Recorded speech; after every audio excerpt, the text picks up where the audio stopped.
UFC Vegas 85 was interesting to say the least. We had a no contest. We had a weird main event with fouls all over the place and some craziness. And we had a couple of insanely close scorecards. Let's go ahead and talk about UFC Vegas 85. First, let's talk about the bets. I crushed my safety parlay, but missed some of the other bets. Overall, down a unit or two, but the safety parlay continues to hit. It continues to be a resounding success. Jacob's straight up bets, absolutely crushed. He only missed two bets. A flyer on Diana Belbita for $40, and then that Azat Maxim loss screwed up one of his parlays. But Jacob crushed. Lock of the week didn't get a chance to fight because of an eye poke. We had the best DraftKings ownership projections in the game. And again, the premium member safety parlay absolutely crushed. I have hit 9 of the last 10 safety parlays. I hit at a 71% event rate, and it has a lifetime ROI of 31%. If hitting a safety parlay on last night's card isn't enough to showcase the stability of that bet, I don't know what is. That was a dicey betting card. Jacob came out wildly ahead. Good for him. And that safety parlay continues to be the pillar of stability. You can unlock that safety parlay. You can unlock all of our bets, all of our tools for every single event at WeWantPicks.com. Just click Become a Member at the top. It's only $10 a month. $10 a month. The safety parlay is only $2.50 a month. I have hit 9 of the last 10 safety parlays. We have hit 7 in a row, and it hits at more than 70% event rate. I am very proud of that damn parlay. WeWantPicks.com. Click Become a Member. Let's talk about this card. I mean, we opened up the card with a sloppy heavyweight fight. Just a sloppy, miserable heavyweight fight. With that being said, it wasn't terrible. Like it was no showcasing of skill or ability. That wasn't in that fight. But these guys went after it. We were all biting our nails waiting for the decision. Thomas Peterson got very sloppy. Takedowns just stopped existing after that first round, but he kept moving forward and he kept trying to make something happen. Jamal Pogues, all of a sudden, miserable cardio, but all of a sudden, he's moving forward. He's throwing big. And he's trying to win that fight. And you got to give somebody credit. Somebody who is down on the scorecards or in a close fight that is trying to win that fight. And that's what Jamal Pogues did. Negative cardio. But he tried to win that fight, and he did win that fight. It was sloppy, but it was fun. And it just makes it hard going forward because Thomas Peterson showed he's got some wrestling when he uses it. Jamal Pogues showed, all right, he can be tough. He can hang. He can continue to move forward despite being exhausted. So I don't know what to do with these fighters in their next matchups, but I'm probably not going to bet on them. And we'll talk about why in a couple of fights. The Marquel Mederos Landon Quinones fight was a very good, interesting fight as well. Landon Quinones, unfortunately, is 0-2 in the UFC, but he is good. Hopefully the UFC gives him another shot, and hopefully they give him not a young stud that they're trying to promote or an old vet, right? Let's give him somebody middle of the road so we can see how good he actually is because he had some very success in this fight. Early, Landon Quinones was landing big, clean shots. He had nice, aggressive striking. His takedowns were solid. Like early on, Landon Quinones looked good. He did start to fade a little bit. He started the headhunt just a touch, and Marquel Mederos took over and won that fight. Very close decision. If it went the other way, nobody's complaining. But Marquel Mederos is good. The question is going to be how good is he and how good can he be because he was getting touched up early. But he made some adjustments. He showed that he is patient. He showed that he can find the accuracy, take his time. He does get hit, though. I think the biggest concern for Marquel right now is not his offensive striking, not his defensive wrestling, because both of those looked good. It is the defensive striking. He was hit a few too many times. And Landon Quinones is very good. He's got phenomenal leg kicks. He's got good, accurate striking. He can pressure. So if Landon makes a few tweaks to his cardio and Marquel makes a few tweaks to his twiking defense, a few tweaks to his striking defense, both of these guys could be very good and have their own success sort of on separate paths in the UFC. Hopefully Landon gets another fight. Hopefully it's a reasonable matchup. And I am interested to see Marquel against another guy who will come forward and stay in his face because he seemed to have trouble when Landon was moving forward, but Marquel is good, and we're just going to have to sit and wait to see how good he actually is. Guys, here's your PSA. And I gave this PSA, how many times did I break down UFC Vegas 85? I did the early breakdown before the week was off. I did the updated breakdown after the week was off. I did the breakdown with Jacob, and then I do a DraftKings breakdown. The DraftKings breakdown is different than the other one. So I broke down this card 4 times, which means I talked about this fight 4 times. And 4 times I picked Julia Stoliarenko to win. And 4 times I said, do not bet on her. Do not bet on Julia Stoliarenko. Don't spend your money on her. She's not a good fighter. And I don't know when people are going to stop doing that, stop betting on trash fighters. And I guess what I'm meaning here is we knew Julia was not good. We knew that, right? We have a good enough body of work in the UFC to say, this is not a good fighter. She's probably not UFC caliber. And yes, she went down in weight, physically looked fantastic, beat the brakes off of Molly McCann. And it fooled a lot of people. It fooled a lot of people into thinking, wow, she's an underdog? This woman at this weight class is an underdog? Let me bet on her. Oh, she's just a little bit of a favorite. Let me bet on her. Because you're working through the card. You're trying to find your spots. And I get all of that. But at the end of the day, when you find your spot, and let's say it's Julia Stoliarenko, and you say, okay, good grappler. Luana Carolina gets taken down. I think she can win this fight. The very next thing you do before you click submit on that bet is she a good fighter? And the answer is no. The answer is no. And those bets should not have been placed because she's not a good fighter. Now, I am not immune to this. I placed a bet on Thomas Peterson. He's not a good fighter. In my defense, we didn't know he wasn't good. Now we know. So if I bet on Thomas Peterson in his next fight, just clip this and play it back to me so I know not to be an idiot. But we got to stop betting on trash fighters. And when I say we, not me, you people. People bet on Malcolm Gordon 2 weeks ago, and then people bet on Julia Stoliarenko. It was literally the exact same circumstances. A bad fighter at underdog money, and people move the line and then continue to bet it. But at the end of the day, this is a volatile sport to begin with. This is a hard sport to bet on to begin with. And then if we say, does that fighter suck? Yes, she does suck. But she could win by submission because Julia ruined everybody's night. If I didn't bet on her, so we're good here. But Julia ruined everybody's night because not only did she lose, she was also finished, and she was finished late. So I mean, here just across the board, there were no good bets if you were on the Julia side. Nothing hit if you were on the Julia side. Either way, let's stop trashing Julia. And that was less about Julia because she went out there. She fought her ass off. Julia is not a quitter. Julia is not soft. She's just not very skilled. That was a indictment on the people who see her and then spent their money. But let's stop talking about that and talk about how good Luana Carolina looked. Luana Carolina has been putting together a decent body of work here. She beat the shit out of Julia. She beat the shit out of her. She took her down. She avoided the submissions. I was worried about that triangle, and I didn't have money on this fight, but I went on and on about do not bet on Julia. So if Julia won, it takes a little bit of the credibility after that don't bet on Julia. But Luana looked good. I was worried about the triangle. Obviously, anytime it went to the ground, I was a little worried. My feedback for Luana was she's very tough. She's very awkward, which makes it hard for people to strike with her, but she does make some poor decisions. Like you're beating Julia on her feet. You're beating her on her feet. Why did you shoot an offensive takedown? And I get it. At the end of the first round, or in the first round, she's winning, looking good, winning. It ends up on the ground. She's feeling confident, but that arm bar was there quick. That arm bar was there quick, and if that was earlier in the round, it might have been a problem. She survives the arm bar. Second round, why did you go back to the ground? I think I just hit puberty on stream. That voice crack was a little embarrassing.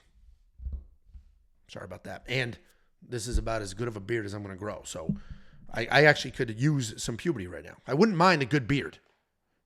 I'm thinning up top. So the only way to take care of that is grow a thick-ass beard and then pretend I'm just manly with a beard. I don't have that going for me. Anyway, Luana Carolina looked good, but made poor decisions. She's got to make better decisions. And all of a sudden, Luana Carolina can be winning some good fights against some good people. Stop betting on trash fighters. Just stop. Just stop doing it. Stop. This was another interesting fight. Zhang Young Lee and Blake Bilder. Because they both looked good, if that makes sense. And Blake Bilder got beat basically bell to bell. So saying he looked good is a weird thing to say. But I guess my point is he was all in on the wrestling. He had a good game plan. He didn't quit on himself. He came forward, tried to get it to the ground, and that was how he was going to win this fight if he was going to win it. But I think he needs to make some adjustments, obviously, but I think he is tough enough. I think he does have enough skills to do well in the UFC. He just has to work on the takedowns, because the problem is, if you're going to be all in on the wrestling and you're going to be all in on the takedowns, you need to be able to take people down. And that's the problem. On the ground, Blake Bilder is very good, but his takedowns just aren't there. They're against the cage. He's not working fast enough. He's not adjusting his hips. It's just double. Hang on to the double. Hang on to the double. Didn't switch to a single. Didn't try to run the pipe. Didn't come up to the body and work. Like, he didn't make adjustments. He just kept trying the exact same takedown over and over against the cage. And it's fine. Not every fighter is going to be great in every position, meaning Blake Bilder getting outstruck by Zhang Young Lee is not shocking. Zhang Young Lee is a very good striker. I picked Blake Bilder to win. Bad pick by me. I thought, hey, 10-1, if you go through Zhang's record or Lee's record, there's a lot of bad fighters on that record. He might just be a regional guy. Obviously, that wasn't the case. That was definitely not the case. And I did not bet on Blake Bilder, thankfully. And I think it's okay if you're not better than every fighter everywhere. That can't be, right? Only the world champion could be better than everybody everywhere. And even then, that's not the case. Alex Pereira is the world champion at light heavyweight. He's not a better grappler, not a better wrestler than most of his opponents. So we don't expect people like Blake Bilder to be the better striker and the better grappler. But you got to be better at one thing, at least sometimes. And not having phenomenal offensive wrestling is tricky when that's what you need to do to win these fights. So we'll see what happens with Blake Bilder next. I don't think he's a bust. I do not think he's a bust yet. I think he can win. He has won in the UFC, a striking. So I think he can win. I just think he has to work on those takedowns. Because if your backup plan is going to be grappling, or even if that's your plan A, you need good takedowns. You need to be able to hit doubles and run right through them. You need to be able to just go to a single, just nonstop chain wrestle. Zhang Young Lee looked phenomenal. This guy looked outstanding. He looked incredible. I want them to give him a striker next. He's established he can defend takedowns and light your head up. Fast, accurate, powerful, very confident, very technical. We have that established. Now let's see him against a good striker so we can see how good his striking defense is and how he looks when somebody's not just diving at his legs the whole time. Themba Gorimbo with the big knockout. And the big question is going to be, how good is Themba? Because we knew Pete Rodriguez, not very good. Well, at least I knew. Not very good. Big power, sure.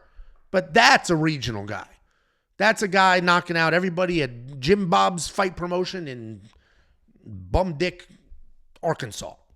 Right? This is the king of that promotion. This is your man. But then we get to elite level, and he's just not going to get the wins here. He's young. He has that insane power. You can't teach power. So eventually Pete could be good. But right now, he's just not UFC level. Themba come in, boom, dropped him, knocked him out. Good for Themba. He had a lot of pressure on him. There are a lot of people with weird hate for no reason. There are a lot of people that saw The Rock bought Themba an apartment and then were like, oh, Themba sucks. What? Who cares? Let this guy have a beautiful apartment and live his dream. Why anybody would hate on that is beyond me. So good for Themba because he had a lot of weird pressure. And if Themba lost this fight, it would have been people on Twitter spamming The Rock. Like the internet will never cease to baffle me with the negativity. And that's why I'm so happy for Themba that he went out there, shut this fight down. There's not a single criticism you could have of him. But we can have the question of how good is he? Did he just smoke a guy that doesn't deserve to look at the UFC logo, let alone fight in the cage? Or is he good? We've seen him out wrestle people, and now we just watched him knock somebody out. So good for Themba. Happy for the guy.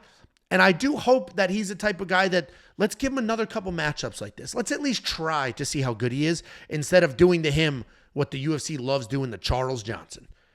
Jacob was saying this on the live stream. I was watching Jacob's live stream. If you don't watch Jacob's fight companions, you're missing out. They're the best fight companions in the game. Not only is he just fun and entertaining, he literally is betting on fights live based off of live chat, which is insane to do. That's his real money. We don't get free money from the sportsbooks. We have sportsbook affiliates, but that's just somebody signs up and we get paid a commission for them signing up.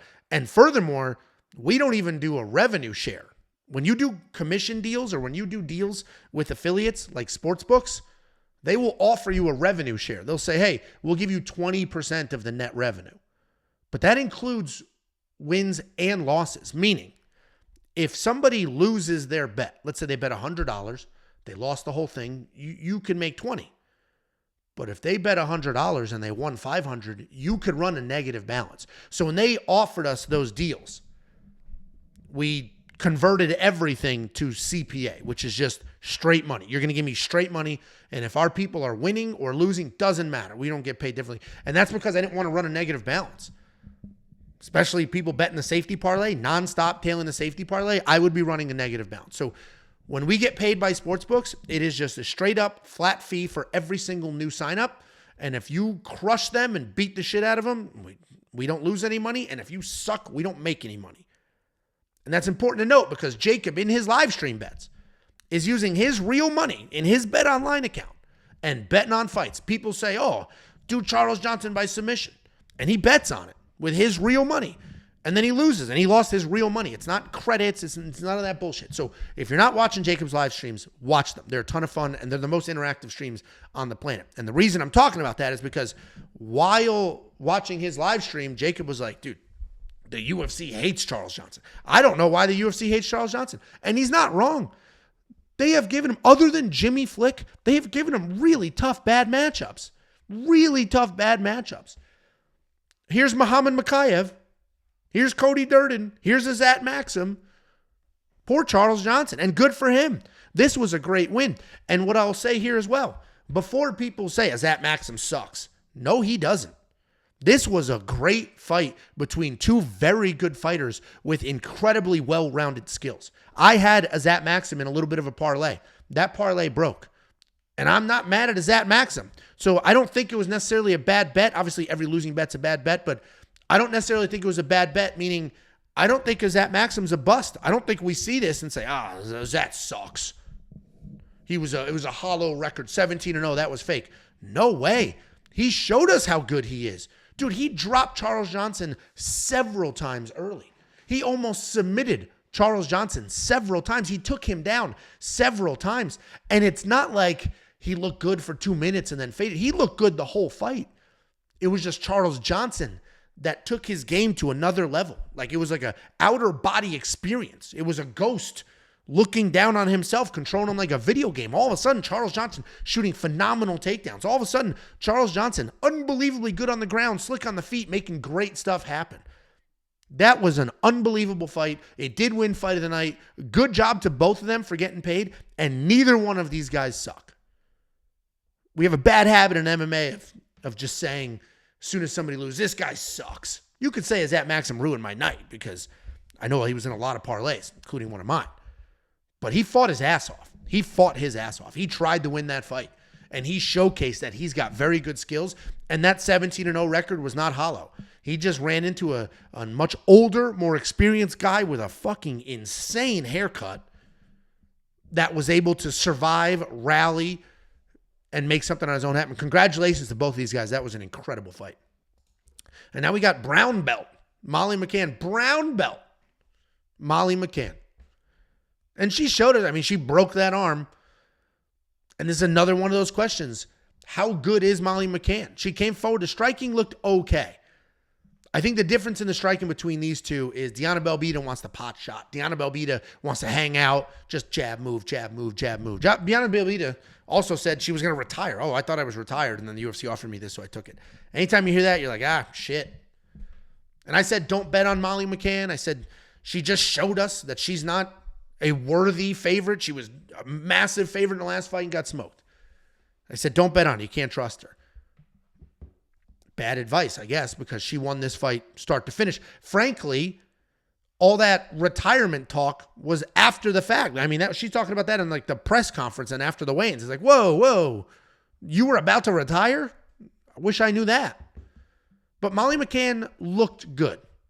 And credit to her, she literally apologized to the UFC, to her fan, to everybody for saying, I'm sorry I've been at the wrong weight class. I'm sorry I didn't put in the time and the effort to make the weight, to be smaller like I am now. And now I'm here and I'm going to make stuff happen. So, is she a little ahead of herself because this is a win over a half-retired fighter with a losing record in the UFC? Yes. Did she look good? Yeah. A little bit of a headhunter, though, just chasing a knockout. Didn't really fight technical, chasing a knockout, throwing big. But then she had the takedowns. The jiu-jitsu looked good. And she has a brown belt in jiu-jitsu, and we saw it. She broke Deanna's arm. Sucks for Deanna. Feel bad for Deanna. This probably will push her fully into retirement. But Molly McCann looked pretty good. And at this weight class, we'll see what the matchups look like and if there's just some thoughts in the future.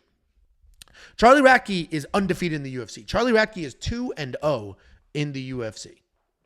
That's an incredible statement because a lot of people's most confident pick and bet on this card was Gilbert Urbina. And I get it. I picked Gilbert Urbina to win as well. He wasn't my most confident pick on the card. That was Natalia Silva. But Charlie Radtke looked good. The Mike Mathetha fight, he did not look good. He won that fight, but he was just diving at legs, looking a little pathetic. But that was short notice on the other side of the world. And now he came forward, threw bombs, showcased some power in his hands. We know he's got some wrestling. We know he's got jiu-jitsu.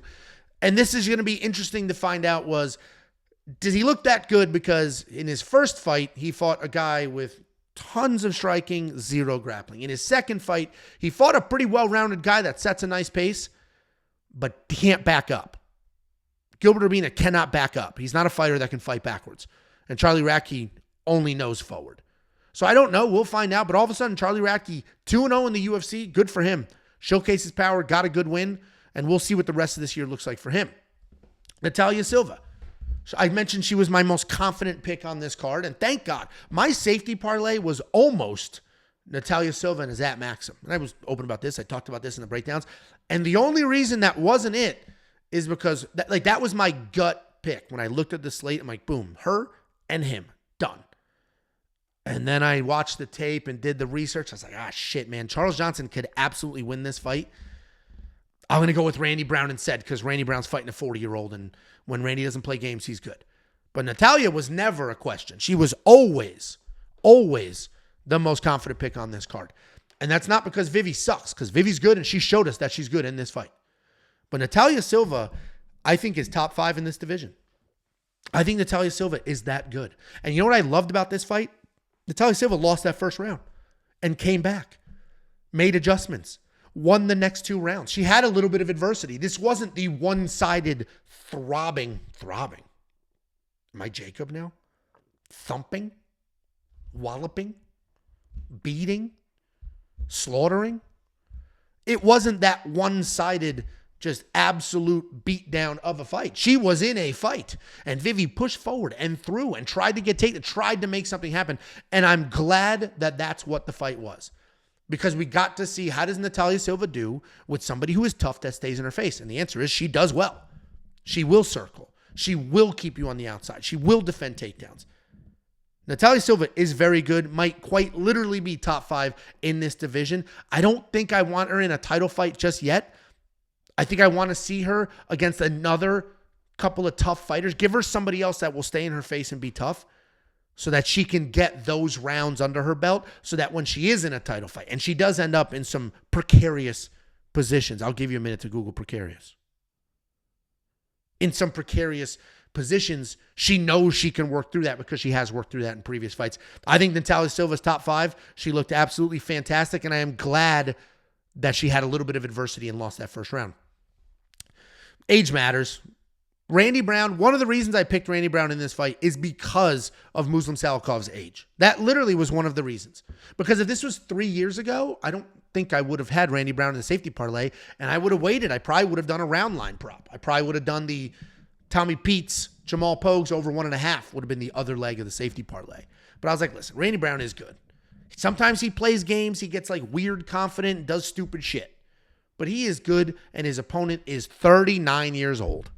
That's just, age matters, especially when you're a striker. Somebody like Jim Miller is the exception. He's the exception to the rule. Somehow he's defying all logic. But all in all, for the most part, you hit 37, it's a pretty steep decline. You're at 39, 40, and you're a striker, it's a fall off a cliff type moment. And Randy Brown had the power, landed big, and maybe that exact shot 2 years ago doesn't put Muslim Salkov out, but at 39 with that chin, the wars he's been in, this guy's been competing his entire life in combat sports. It all caught up to him, and Randy Brown got the win, locked in the safety parlay. Thank God, because without that safety parlay, it would have been a really tough card. If you want to unlock that safety parlay, WeWantPicks.com. Click Become a Member. It's only $10 a month. Co-main event. Listen, I was on the Drew Dober side, and a lot of it had to do with Renato Moicano can be a little chinny sometimes. He's about a year away, and Drew Dober tricks people into striking with him, and then he lands big. But this was a great fight. This was a back-and-forth war, 2-1. Renato won the first round. Drew Dober won the second round, and then Drew Dober lost that third round. I think this was a good fight for both of them. It was a war. I think it was good for Renato coming back after a year away to be in this type of fight, be in a gritty, dirty fight where they're both beat up. And I think it was good for Drew Dober as well. Obviously, you never want to lose, but Drew Dober just went the distance. He just went the distance. It wasn't first round knockout or nothing. So Drew Dober was able to stay in the face, was able to come forward, able to have some success, but also able to survive, able to back up, didn't quit on himself, none of that. Drew Dober is insanely tough. But Renato Moicano did show a lot of people. I wasn't the only person on Drew Dober. Renato Moicano showed a lot of people. I am accurate. I can grapple. I'm pretty good everywhere. He's not amazing anywhere. I'm pretty good everywhere, but look how tough I am as well. So good for Renato Moicano, a year away. Let's see how he does. This could be an interesting year for Money Moicano. It's funny because I always thought of Renato Moicano just like a quiet, nice guy, like whatever. And then all of a sudden last year had a little bit of success, or 2 years ago because he took a year off, had a little bit of success. This Money Moicano personality comes out, and then there's like videos of him saying like wild shit. The dude's kind of a wild man out of nowhere. Let's talk about the main event. I did not watch this fight live. We were out to dinner, hanging out with a couple of families and friends. Did not watch it live. I did watch it this morning though, which is always interesting watching a fight knowing the result. And maybe that's going to sway my opinion here. Because when you watch a fight knowing the result, you're sort of looking for that result. Oh, I know Nasruddin wins. Couple of takeaways. One, I'm not going to break down the soccer kicks, the fouls, all that wild shit, the Chris Curtis. I'm not going to break any of that stuff down because that's wild chaos. I don't think the referee did a good job managing the fight. I think the judges were like, well, what do we do with this? Like, he didn't take away a ton of points. Like, what am I supposed to do with this? So I think it was kind of a weird situation, and the ref didn't manage that fight. If you go back and watch that fight, the ref is sort of reacting to stuff. But if you look at some of the better referees that have been around for a long time, or even back in the day, the more established refs before they start to decline, it is weird that referees start to decline. Like Herb Dean at one point was one of the best refs in the business. Now he's like starting to decline a little bit. Same with Big John. Big John was the ref forever. And then towards the end, missed a few calls here and there. And I don't know if it's because we expect perfection and they get famous and you notice that they're not perfect or what. But either way, if you look at some of the all-time great refs in their heyday, they would control the action. They would stop. They would just stop it and talk to both of them. Guys, we need to clean this up. You stop doing this. You stop doing that. And they would control it. They would try to get it under control. They weren't just reacting to, oh, that's a foul. Oh, don't do that. They would actually like get them together, talk to them like children, and get it under control. If you guys don't clean this up, I'm canceling this whole fight. And I think we needed a little bit of that. So let's get that out of the way. Let's talk about these two fighters. I picked Nasruddin Imavov to win. I said I can't trust Roman Dolidze. He's the far more dangerous guy, but I can't necessarily trust him. My bet on Roman was win inside the distance, decision, no action. So that bet fully refunded. I got all that money back. Didn't win, didn't lose. Got my money back, the no action. My takeaway for Roman Dolidze is I don't think he will ever be champion But I think he will always be a phenomenal win inside the distance decision, no action bet. He will always be dangerous. He will always come forward. He will always try to win this fight. Always. But his skills are a bit limited when he gets to the upper echelon of this division. Nasruddin Imavov is at the upper echelon of this division. He's a technical striker. He can wrestle. He's got good takedown defense. Good takedown. Nasruddin Imavov is top 5 in this division. Roman isn't. Roman's top 2 most dangerous in the division. But as far as well-rounded skill sets are concerned, there are some holes that he needs to plug, if you will. But Roman Dolidze will always be a good bet for the inside distance decision, no action. And people want to clown him a little bit. I told you I didn't watch this fight live. I texted Jacob. I go, how'd that fight go? Jacob's like, he started pulling guard. And I was like, oh my God, he turned into a jiu-jitsu nerd? That's not him. And Jacob, great take by Jacob, was like, it wasn't jiu-jitsu. His only way to win that fight. He tried to knock him out. It didn't work. Tried the takedown. Didn't work. His only way to win the fight was to pull guard, get it on the ground, and a Hail Mary submission. So that's what he tried to do. And that's a great shout out to Jakey boy. That's a great take because I watched the fight knowing that information, which again, sort of sways your opinion a bit. But that was a great take because Roman Dolidze was doing what he had to do. It's no different than when you're down 2 rounds and you're just swinging windmill wild. Like, my only way to win this is knock this guy out. Let me swing wild. Well, he tried that. That didn't work. I got to get this to the ground. His takedown defense is too good. I'm just going to pull guard. Now, if you do that in the first round, you're a jiu-jitsu nerd. If you do that in round 5 and after a war, you're not a nerd. You're just trying to win this fight. So Roman Dolidze, I don't think will ever be champion. I think there's too much of a gap between where his skills peak and where the rest of the top 5 division skills peak. But he will always be insanely dangerous, and he will always be a good win inside the distance decision, no action bet. Guys, that card wasn't great. Couple of good fights. This next card, not great. Hopefully a couple of good fights, but if you do want to unlock the safety parlay for this next card, we continue to crush. The safety parlay continues to be a shining star of stability. WeWantPicks.com. Click Become a Member at the top. It is only $10 a month. You're going to get far more than that. You're also going to get detailed data, metrics, and analytics. You're also going to get tools like the line movement tracker. You're also going to get far more than just me and Baby Red. We have 8 total analysts giving you picks, bets, round line leans, and insight. All of that and so much more, only $10 a month. We have 10 more fights, 10 more weeks of fights. So that $10 for the month gets you 4 events. That's $2.50 an event. WeWantPicks.com. Click Become a Member at the top.